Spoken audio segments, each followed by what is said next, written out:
So Liverpool 3, Southampton 1. And we can safely now definitively say the title all about over, wrapped up, good to go. So what happened in the game?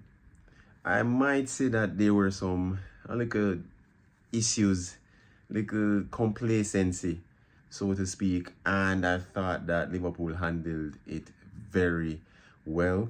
If we look at how Southampton set up, I thought they played very well in the first half. They played very good football. They showed their technical ability to build from the back.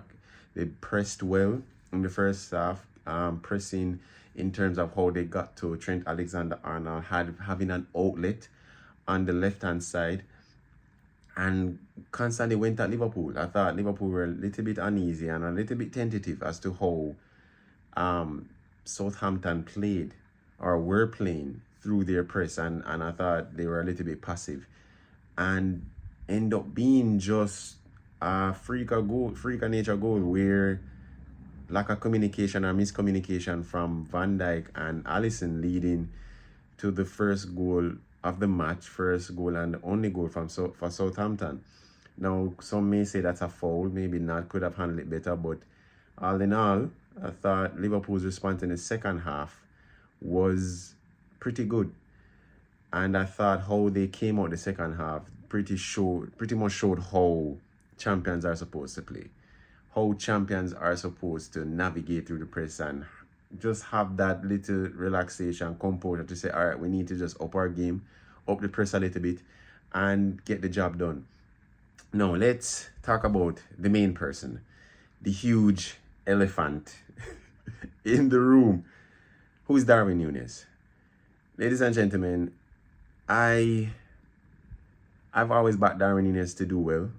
I've always backed him to kind of have that kind of game where he's able to impact a game, and he does that good enough but not consistently enough. And in the first half, seeing him get that yellow card, I thought to myself, yeah, he's coming off. There is no way, no point in time, and in Jamaican way, we're not going to see him come on pan the second half of play for Liverpool. It just wasn't supposed to happen. And it's a good thing I'm not the manager, because the way how Darwin Núñez played, I thought in the second half was really good. Was really, really good. I thought the way how he pressed, he was a little bit more intentional in the pressing. Wasn't flustered, I guess, talking to the coach and to the captains of the team. He was a little bit more composed, and to his delight, not scoring in, I think, around 10 games, eventually breaking that dry spell and scoring a very good goal, opening his body and getting the finish, opening his body and foot and getting the finish, and then contributing to the first penalty for Liverpool.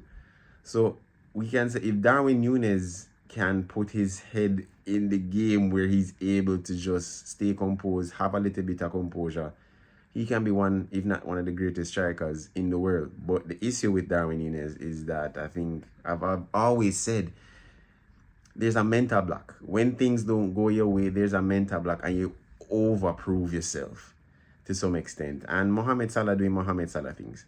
So what does this mean for the title? All about wrapped up. That's really it. All about wrapped up. I can't see Arsenal coming back from this. The only maybe slip up is if Liverpool for the next 5 or 4 games out of the 9 lose, and you really don't see that happening. I thought today was just an excellent display of we need to get the job done and move on to the PSG game in the second leg of the Champions League on Tuesday. But what are your thoughts? Comment, subscribe, hit the like button, please.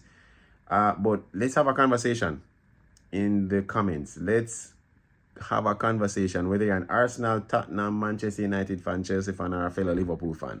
Let's have a conversation and see what is next and how we can even be better fans for our clubs. Take care.